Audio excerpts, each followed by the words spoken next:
ಕಾಂಗ್ರೆಸ್ ಸರ್ಕಾರದ ವಿರುದ್ಧ ಆರ್ ಅಶೋಕ್ ಅವರಂತೂ ಕೆಂಡ ಕಾರ್ತಿದ್ದಾರೆ. ಸಿಎಂ ಡಿಕೆಶಿ ವಿರುದ್ಧ ಅನುದಾನದ ತಾರತಮ್ಯದ ಕಿಡಿ ಹತ್ತಿಸಿದಾರೀಗ. ರಾಜ್ಯ ಸರ್ಕಾರದ ವಿರುದ್ಧ ವಿಪಕ್ಷ ನಾಯಕರು ಕೆಂಡಾಮಂಡಲರಾಗುತ್ತಿದ್ದಾರೆ. ಸಿಎಂ ಡಿಕೆಶಿ ವಿರುದ್ಧ ಅನುದಾನದ ತಾರತಮ್ಯದ ಕಿಡಿ ಹೊತ್ತಿಸಿದ್ದಾರೆ. ವಿಪಕ್ಷ ಕ್ಷೇತ್ರಗಳ ಜನರಿಗೆ ಅನ್ಯಾಯವಾಗಿದೆ ಅಂತ ಬೇಸರವನ್ನ ಹೊರದಾಗ್ತಿದ್ದಾರೆ. ಎಕ್ಸ್ನಲ್ಲಿ ಪೋಸ್ಟ್ ಮಾಡಿ ವಿಪಕ್ಷ ನಾಯಕ ಅಶೋಕ್ ಕೆಂಡ ಕಾರಿರುವುದು. ಅಂದ್ರೆ ಕಾಂಗ್ರೆಸ್ಸಿನ ಶಾಸಕರು ಎಲ್ಲಿದ್ದಾರೆ ಆ ಕ್ಷೇತ್ರಗಳಿಗೆ ಮಾತ್ರ ಅನುದಾನ ಹೋಗುತ್ತೆ. ಬಿಜೆಪಿಯ ಶಾಸಕರು ಅಥವಾ ವಿಪಕ್ಷದಲ್ಲಿರುವಂತಹ ಶಾಸಕರ ಕ್ಷೇತ್ರಗಳಿಗೆ ಅನುದಾನಗಳು ಸರಿಯಾಗಿ ಹೋಗ್ತಾ ಇಲ್ಲ, ತಾರತಮ್ಯಗಳನ್ನ ಮಾಡ್ತಿದ್ದಾರೆ. ಯಾಕೆ ಈ ರೀತಿಯಾಗಿ ಅನ್ಯಾಯ ಮಾಡ್ತಿದ್ದಾರೆ? ಇದು ಬಹಳ ಬೇಸರದ ವಿಚಾರ. ಹಾಗಾಗಿ ಮುಖ್ಯಮಂತ್ರಿಗಳ ಗಮನ ಹರಿಸಬೇಕು. ಏನ್ ಮಾಡ್ತಿದ್ದೀರಿ? ಎಲ್ಲೆಲ್ಲಿ ಅಪೋಸಿಷನ್ಸ್ಗಳಿರುತ್ತೆ, ನಾವೇನಾದ್ರೂ ಕಡಿಮೆ ಟ್ಯಾಕ್ಸ್ ಕಟ್ತೀವಾ, ನಾವು ಈ ರಾಜ್ಯದಲ್ಲಿ ಇಲ್ವಾ, ಯಾಕೆ ಈ ರೀತಿಯಾದಂಥ ವಿಚಾರಗಳು ಆಗ್ತಾ ಇದೆ ಅಂತ ಬಹಳ ಗಟ್ಟಿ ಧ್ವನಿಯಲ್ಲಿ ಪ್ರಶ್ನೆ ಮಾಡಿದ್ದಾರೆ.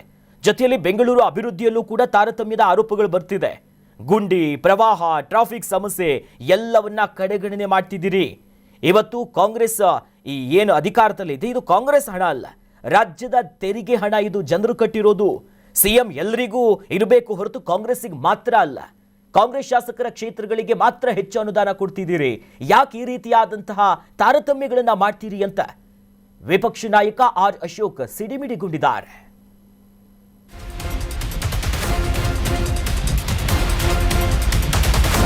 ಇನ್ನು ಆಡಳಿತ ಮತ್ತು ವಿಪಕ್ಷಗಳ ನಡುವೆ ಅನುದಾನದ ಕದನ ಏನು ಮುಂದುವರ್ಕೊಂಡು ಹೋಗ್ತಿದೆಯಲ್ಲ, ಕಾಂಗ್ರೆಸ್ ಶಾಸಕರಿಗೂ ಕೂಡ ಅವರ ಕ್ಷೇತ್ರಗಳಿಗೆ ಹೆಚ್ಚು ಅನುದಾನವನ್ನು ಕೊಡಲಾಗ್ತಿದೆ.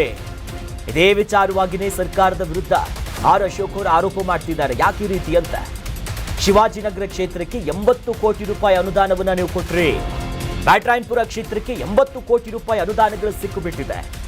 ಮುಂದುವರೆದಂತೆ ಗಾಂಧಿನಗರ ಕ್ಷೇತ್ರಕ್ಕೆ 73 ಕೋಟಿ ರೂಪಾಯಿಗಳನ್ನ ಕೊಟ್ಟಿದ್ದೀರಿ. ಆದರೆ ಇತರ ಎಲ್ಲೆಲ್ಲಿ ಬಿಜೆಪಿ ಅಥವಾ ವಿಪಕ್ಷಗಳಿರ್ತಾವೆ ಅಲ್ಲಿ ಮಾತ್ರ ಅನುದಾನಗಳು ಸಿಗ್ತಾ ಇಲ್ಲ. ನಾವು ಅಲಿಬೇಕು, ಯಾಕೆ ಈ ರೀತಿಯಾದಂಥ ತಾರತಮ್ಯಗಳನ್ನ ಮಾಡ್ತೀರಿ ಅನ್ನೋದಾಗ ಒಂದಿಷ್ಟು ಡೇಟಾಗಳ ಸಮೇತವಾಗಿ ಮಾತನಾಡ್ತಾ ಹೋಗ್ತಾರೆ. ಚಾಮರಾಜಪೇಟೆ ಕ್ಷೇತ್ರಕ್ಕೆ 71 ಕೋಟಿ ಕೊಟ್ರಿ, ಬೊಮ್ಮನಹಳ್ಳಿ ಕ್ಷೇತ್ರಕ್ಕೆ ಒಂದು 60 ಕೋಟಿ ಕೊಟ್ರಿ, ಬಿಟಿಎಂ ಲೇಔಟ್ ಕ್ಷೇತ್ರಕ್ಕೆ 60 ಕೋಟಿ ರೂಪಾಯಿ, ಶಾಂತಿನಗರ ಕ್ಷೇತ್ರಕ್ಕೆ ಒಂದು 60 ಕೋಟಿ ಹೋಗಿದೆ, ಮಾದೇವಪುರ ಕ್ಷೇತ್ರಕ್ಕೂ 50 ಕೋಟಿ ಹೋಗಿದೆ. ಅಂದ್ರೆ ಕಾಂಗ್ರೆಸ್ಸಿನ ನಾಯಕರು ಎಲ್ಲೆಲ್ಲಿದ್ದಾರೆ, ಆ ಪ್ರಭಾವಿ ನಾಯಕರು ಯಾರ್ಯಾರಿದ್ದಾರೆ ಅವರ ಕ್ಷೇತ್ರಗಳ ಅಭಿವೃದ್ಧಿಗಳಿಗೆ ಮಾತ್ರ ನೀವು ಹಣ ಕೊಡ್ತಿದ್ದೀರಿ. ಇತರರು ಅಲ್ವಾ? ಕೇವಲ ಕಾಂಗ್ರೆಸ್ನವರು ಮಾತ್ರ ಓಟ್ ಹಾಕೋದಲ್ಲ, ಮುಖ್ಯಮಂತ್ರಿ ಸ್ಥಾನದಲ್ಲಿದ್ದೀರಿ, ನಾಡಪ್ರಭುವಾಗಿದ್ದೀರಿ. ಹಾಗಾಗಿ ಎಲ್ಲರನ್ನ ಕೂಡ ನೋಡ್ಕೋಬೇಕಾಗುತ್ತೆ. ಈ ನಿಟ್ಟಿನಲ್ಲಿ ಒಂದಿಷ್ಟು ಅಸಮಾಧಾನ ಹೊರಗಾಕಿದ್ದಾರೆ.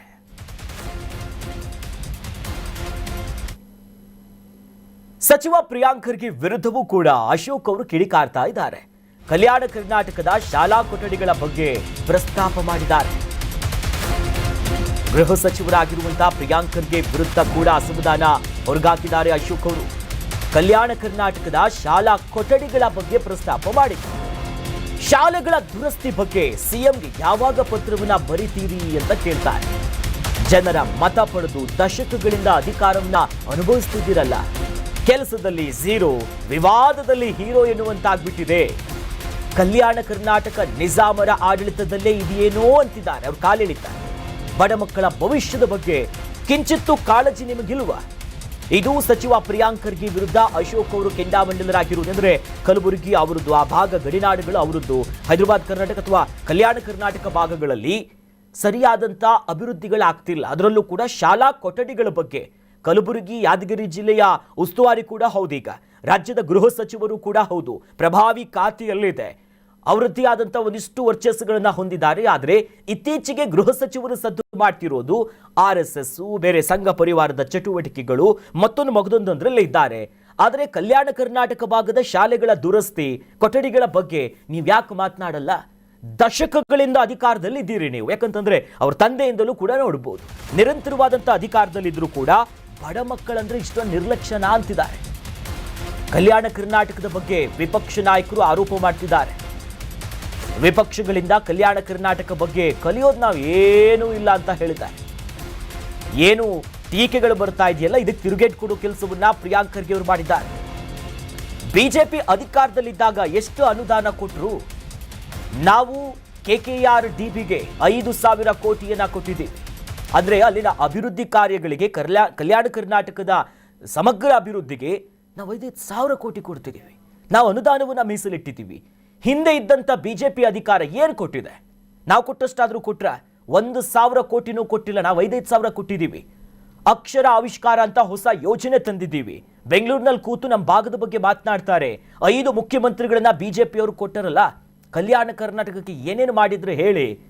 1 ESI ಕಟ್ಟಿಸಿದ್ರ, ಜಯದೇವನ ಕಟ್ಟಿಸಿದ್ರ, ಕಿದ್ವಾಯಿಯನ್ನು ಕಟ್ಟಿಸಿದ್ರ, ಒಂದು ಏರ್ಪೋರ್ಟ್ ಕೂಡ ಇವರು ಕಟ್ಟೋದಕ್ಕಾಗಿಲ್ಲ. ಇವತ್ತು ಮಾತನಾಡ್ತಾರ ಅಂತ ಪ್ರಿಯಾಂಕ್ ಖರ್ಗೆ ವಿಪಕ್ಷಗಳ ಆರೋಪಕ್ಕೆ ವಿಪಕ್ಷ ನಾಯಕರ ಮಾತಿಗೆ ಕೌಂಟರ್ ಕೊಟ್ಟಿದ್ದಾರೆ. ವಿರೋಧ ಪಕ್ಷದವರ ಹತ್ರ ನಾವು ಕಲ್ಯಾಣ ಕರ್ನಾಟಕ ಅಭಿವೃದ್ಧಿ ಬಗ್ಗೆ ಕಲಿಯೋದು ಏನೂ ಇಲ್ಲ. ಇದೇ ಬಿಜೆಪಿಯವರು ಆರ್ಟಿಕಲ್ 371 ತಿರಸ್ಕಾರ ಮಾಡಿದ್ರು. ಇವ್ರ ಹತ್ರ ಕಲಿಯೋದೇನಿಲ್ಲ. ಮತ್ತು ಇವರಿದ್ದಾಗ ಎಷ್ಟು ಕೊಟ್ಟರು? ಇವರಿದ್ದಾಗ 371J ಅಪ್ರೂವ್ ಮಾಡಿಲ್ಲ. ಇವರಿದ್ದಾಗ RSS ಅವರ ಒಂದು ಮಾನವ ಸಂಪನ್ಮೂಲ ಸಂಸ್ಥೆ ಮಾಡಿಬಿಟ್ಟು 200-300 ಕೋಟಿಗೆ ಲೂಟಿ ಹೊಡಿಲಿಕ್ಕೆ ಅವಕಾಶ ಮಾಡಿಕೊಟ್ಟಿದ್ರು KKRDB ಹಣದಿಂದ. ಇವ್ರು ಎಷ್ಟು 1,000 ಕೋಟಿನೂ ಕೊಟ್ಟಿಲ್ಲ. ಇವತ್ತು 5,000 ಕೋಟಿ ರೂಪಾಯಿಯನ್ನು ನಾವು ಕೊಟ್ಟಿದ್ದೇವೆ. ಇವತ್ತು ಅಕ್ಷರ ಆವಿಷ್ಕಾರ ಅಂದ್ಬಿಟ್ಟು ಹೊಸ ಯೋಜನೆಯನ್ನು ಬರೀ ಎಜುಕೇಷನಿಗೆ ಮಾಡ್ತಾ ಇದ್ದೀವಿ. ಇಲ್ಲಿ ಬೆಂಗಳೂರಿನಲ್ಲಿ ಕೂತ್ಕೊಂಡು ಇವರು ನಮ್ಮ ಭಾಗದ ಬಗ್ಗೆ ಮಾತಾಡ್ತಾರಲ್ಲ, ಇವರಿದ್ದಾಗ ಏನು ಮಾಡಿದ್ರು ಅಂತ ಹೇಳಿಬಿಡ್ಲಿ. ನಾನು 5 ಮುಖ್ಯಮಂತ್ರಿಗಳು ಕೊಟ್ಟರಲ್ಲಪ್ಪ ಬಿಜೆಪಿಯವರು, ಏನೇನು ಮಾಡಿದ್ದೀರಾ ನೀವು ಹೇಳಿಬಿಡಿ. ಒಂದು ESIC ಹಾಸ್ಪಿಟಲ್ ಕಟ್ಟಿಸಿದ್ರಾ, ಜಯದೇವ ಕಟ್ಟಿಸಿದ್ರಾ, ಕಿದ್ವಾಯಿ ಕಟ್ಟಿಸಿದ್ರಾ, ಏರ್ಪೋರ್ಟ್ ಕಟ್ಟಿಸಿದ್ರಾ, ರೈಲ್ವೆ ಸ್ಟೇಷನ್ ಕಟ್ಟಿಸಿದ್ರಾ, ಡ್ಯಾಮ್ ಕಟ್ಟಿಸಿದ್ರಾ? ಕೊಡಿ, ಲೆಕ್ಕ ಕೊಡಲಿ. ಇವತ್ತು ನಾನು ಏನೇನು ಹೇಳಿದ್ದೀನಿ ಅವೆಲ್ಲನೂ ಮಾಡಿದ್ದು ನಾವೇ.